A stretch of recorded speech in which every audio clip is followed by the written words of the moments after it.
Jonichanam Chetanas Chetananam Eko Bahunam Yo Vidadati Kaman Tamatmastam Yenu Pashanti Diraha Tesham Shanti Shashvati Netaresham Om Shanti Shanti Shanti. That one, the eternal among non-eternal things, the intelligence of the most intelligent ones, who though ever one fulfills the desires of the many. That one the wise ones realize as dwelling in their own self. To them belong peace and to none else. Om peace, peace, peace.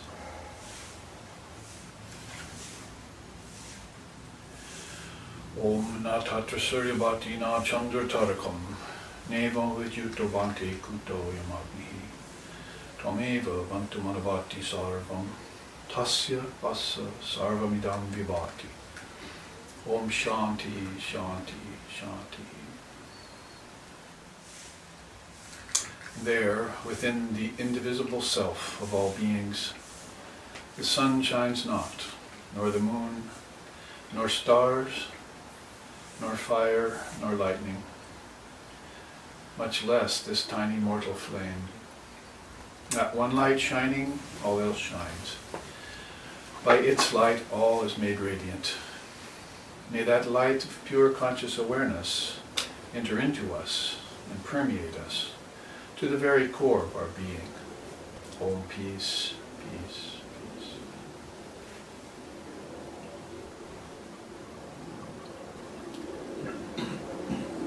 Om adihi sa samyoga nimitta hetu. Paras, Trikala Dakalo Pidristaha.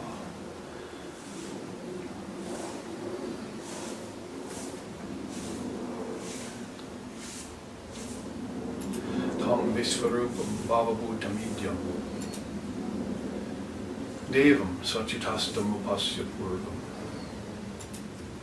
Om Shanti, Shanti, Shanti. Meditate upon the Lord as thine own self, seated in thy heart, who appears to use the universe, and who is the ultimate source of all living beings. Perceive that one as the primeval cause of the relationship between spirit and matter, and as the partless divine entity who transcends the three phases of time: past, present, and future. Om peace, peace, peace. Om Sahana. Om Sahana Vatu Sahana Bhanatu Saviryam Karvavai Tejasvi Navaditamastu Ma Vidvishvamai. Om Shanti, Shanti, Shanti. May Brahman, the reality, protect us. May Brahman sustain us. May Brahman illumine our thinking process. May we not find fault with each other, with the world, and with the teachings. And may what we study be a source of inspiration to us eternally. Om peace, peace, peace. May peace be unto us, and may peace be unto all. Om Hari Om.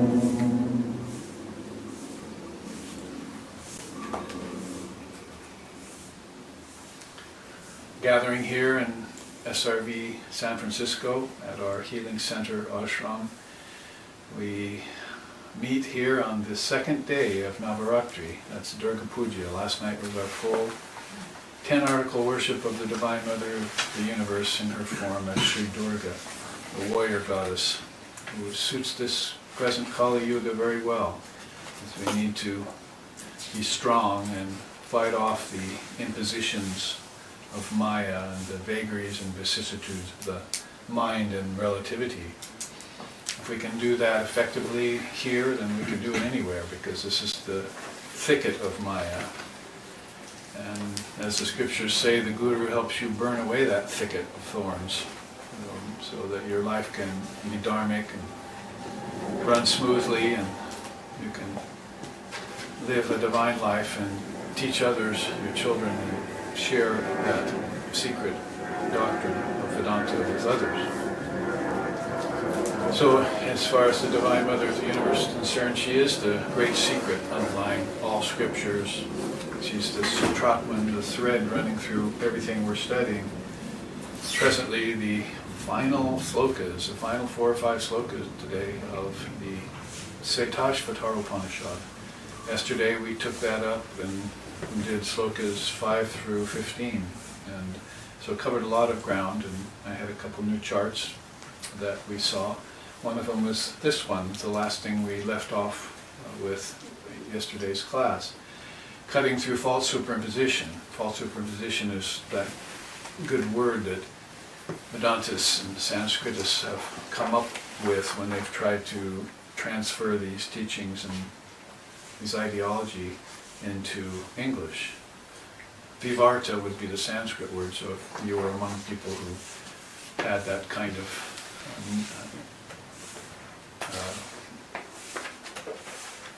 knowledge of Sanskrit and its meaning, then you would be able to immediately know what they're saying. In the West, even if you say false superposition to most people, it doesn't make sense. So it's really just basically how name and form covers the formless reality. Your nature is formless, that's called Atman. And you've got these coverings like body, energy, mind, intellect, and ego. Those are called the 5 sheaths or koshas or coverings. Sort of like 5 little Russian dolls inside of each other. Or if you pull a stalk of grass out from the inner stalk of grass, you used to do that when you were a kid and eat the nice soft white part, and it's sort of sweet, and pull that out really carefully and it comes out really nice and easily. So like that, there's sheaths on top of sheaths, and coverings on top of coverings. And in Vedanta, the idea is false superimposition, because your true nature is formless. You've come from formlessness, you'll return to formlessness. And actually, as we said yesterday from the Bhagavad Gita, Sri Krishna says that all actions take place in nature, not in the self. So everything you're doing out there is with these 5 sheaths, and your Atman is witnessing, watching from a distance, not participating. It won't participate, because if it does participate, then it participates in birth, growth, disease, old age, decay, and death. And the Atman won't have that. Your true nature doesn't have that in it. That's a false superimposition again. So whether you use a word vivarta or if you use a word adhyasa as another one, it means this kind of covering power. If you go to the Tantras or the Vedanta or Shankar's Vivekachudamani, you find out they call that avarana Shakti, it's covering power. Then Vikshepa Shakti is distorting power. The idea is that there's one reality, it really can't be covered and it can't be distorted, but somehow here it does, due to false superposition. That is, we're looking at name and form, we're living in time and space, and we're suffering karma, cause and effect, good and bad, and mixed, all because of false superposition. And we're not seeing all of this as Brahman, we're seeing it as time, space, objects, worlds, so forth and so on. And we're taking that to be real instead of our formless nature. And that's the whole problem, in a nutshell, as far as Vedanta is concerned. And as far as other darshanas are concerned too, if Lord Kapila gives you the 24 cosmic principles, he's telling you that's the non-self. Everything from unmanifested nature, your deep sleep state, all the way down to the waking state, and everything in between, including all the kingdoms of heaven within you that Jesus told us about, is the non-self. It's all dreaming. It's all projection. And being dream and projection, it's a false superimposition over Brahman, over Allah, over the Almighty Father, over Buddha nature.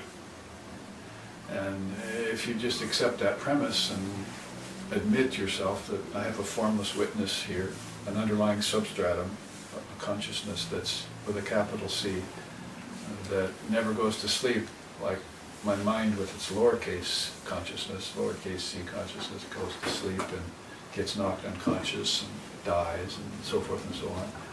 But you just know that you've been this witness is, this witness goes so deep as to be able to see all your births and deaths. So Sri Krishna again says in the Gita, at some point the yogi will see all of his lifetimes, his or her lifetime. Really, its lifetime, because there's no gender in it either. The gender was something you picked up along the way, borrowed, you see. Oh, I think I'll be a man or a woman this time, or, well, I'm in San Francisco, so there's lots of other things to be too, besides man and woman here.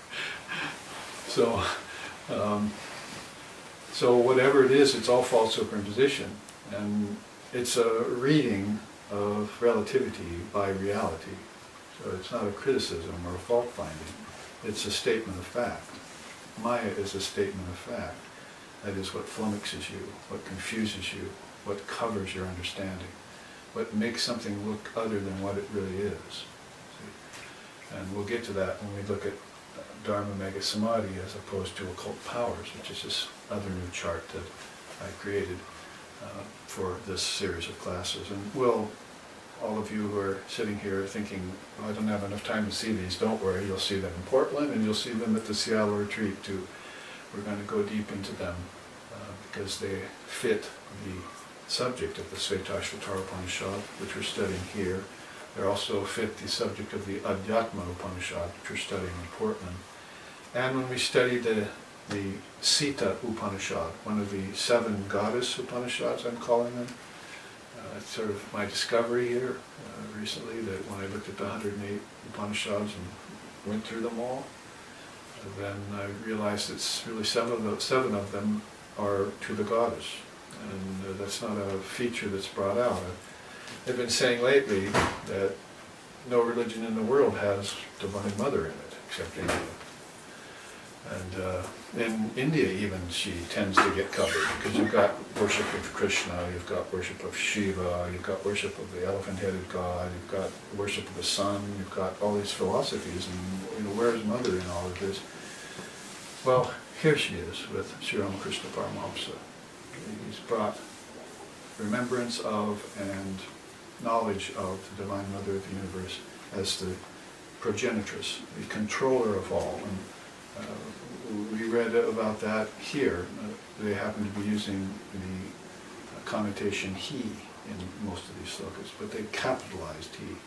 So it really refers to that which is on beyond gender and beyond he and she, which is this ultimate reality. In the Tantra and Vedanta, Neo-Vedanta has borrowed it too, that you have Brahman and Shakti there, you see. And in Tantra it would be Shiva and Shakti. And in yoga it would be Parabrahma and Chit Shakti. Janji uses the word Chit Shakti, the mother of thoughts, the mother of intelligence. And go back far enough and you'd see also she's called Vakdevi, goddess of the word, or Saraswati, the goddess of intelligence, arts and learning, all this. So bringing that forward, partly because today is the 2nd day of the 9-day worship for millions of people around the world, even though she is covered and hiding, are worshiping her nonetheless. There are some people who have found out this great secret. At the end of these 7 goddess Upanishads, and this is the great doctrine, she is the supreme secret. It actually says that in the very last line of these Upanishads. She is the secret. She is the doctrine.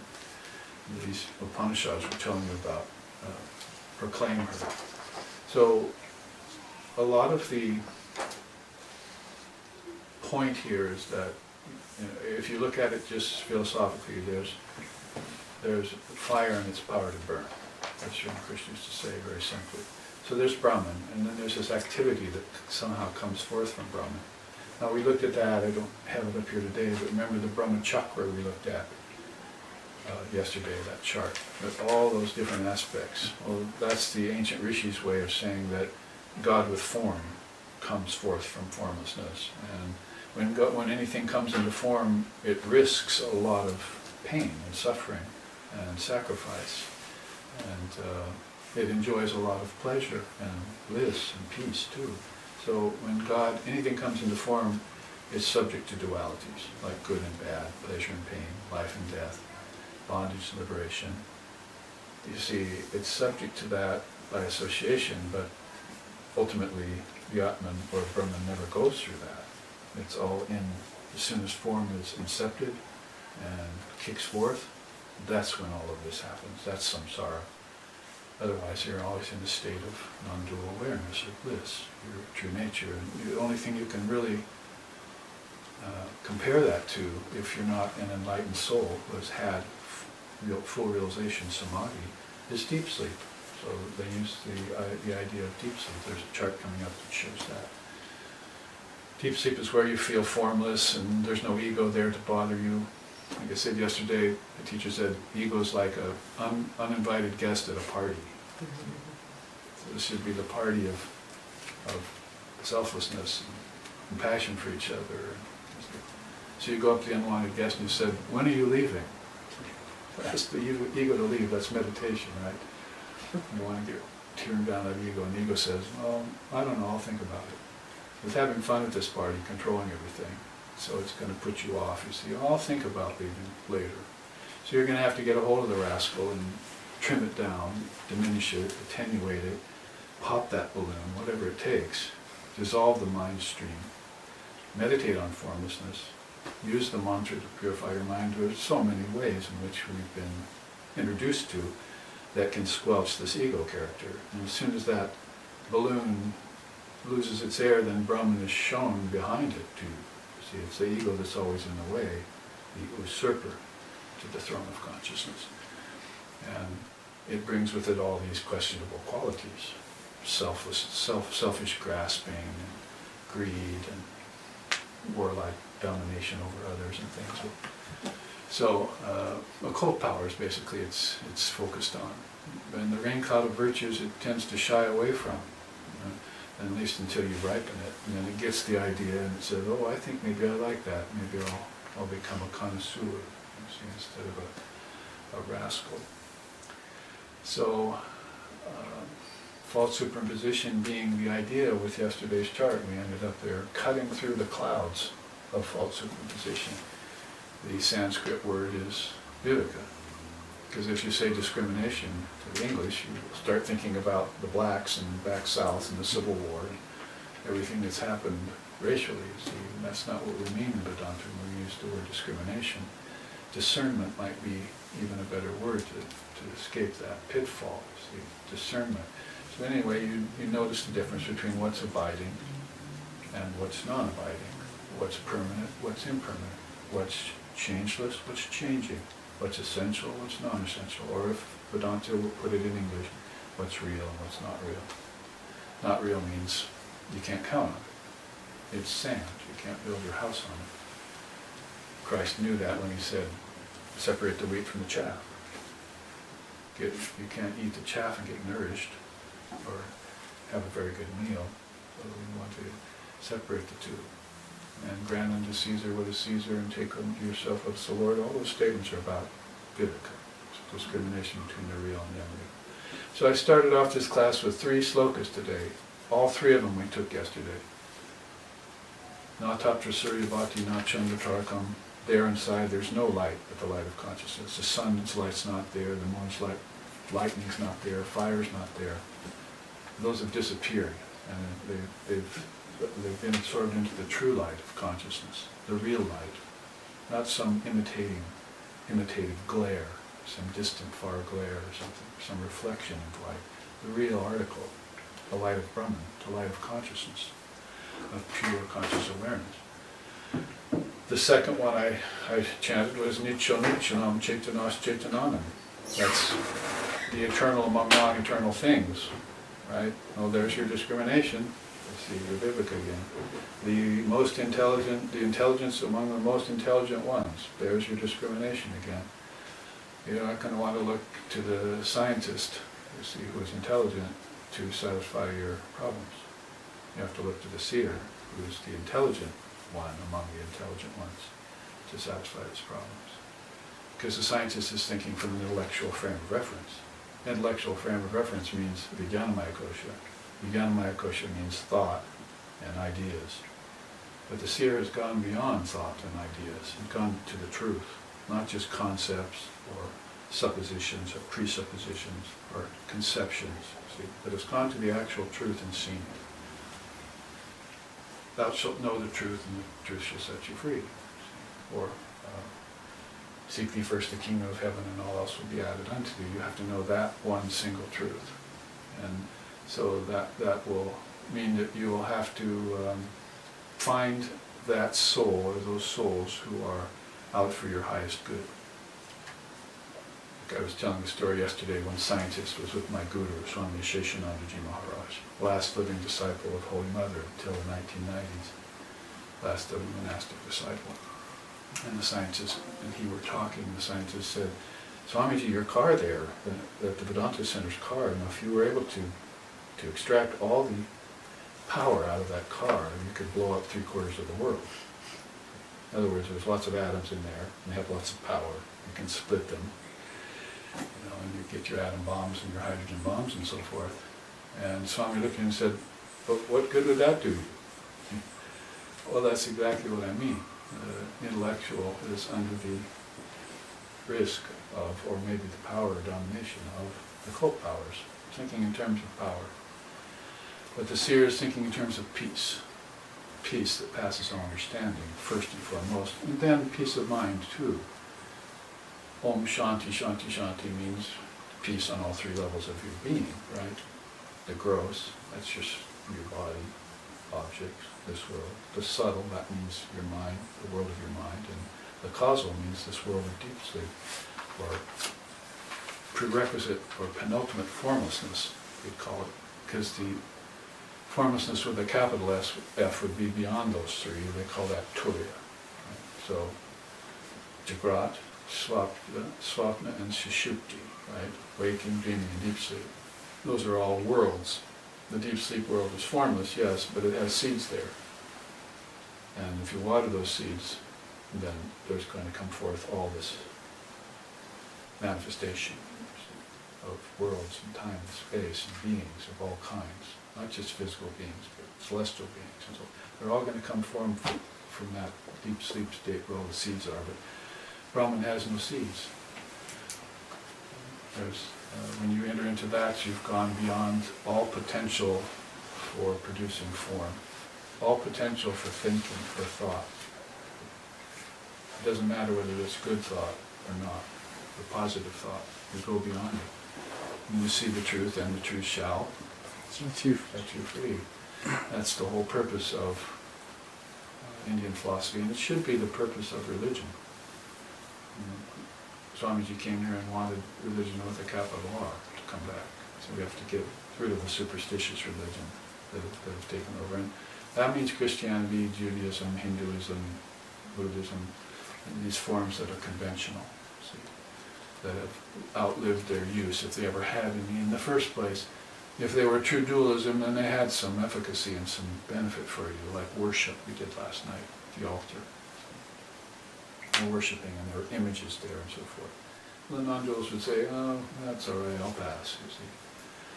But that's the purpose, that's the point. You have to pass through things to get to the ultimate. And so you're going to have to take form and deify it. If you just jump to the formless level and get some sort of premature realization, premature renunciation, you might find yourself back in the worlds of name and form having to deal with them again. Because you didn't deify what you passed through. Like walking along the street, are you deifying people, are you deifying animals, are you deifying houses, are you deifying sun and sky, or are you just walking through not knowing what you're doing, unconscious of the true nature of Atman that's dwelling in all things, everywhere, equally in quality and in quantity. That's the beautiful thing about the doctrine, if you want to call it that, of the Atman in Vedanta, is that it's the same in all beings. And it's the same both in quality and in quantity. That is the same amount of Atmanism, everything, from the stock and the stone all the way up to Lord Brahma. And the quality of it is untouched. Can't be besmirched or made impure. But the difference is what? As Vivekananda has brought out, we're all divine, but we're divine potentially. You're not the Atman until you realize you're the Atman.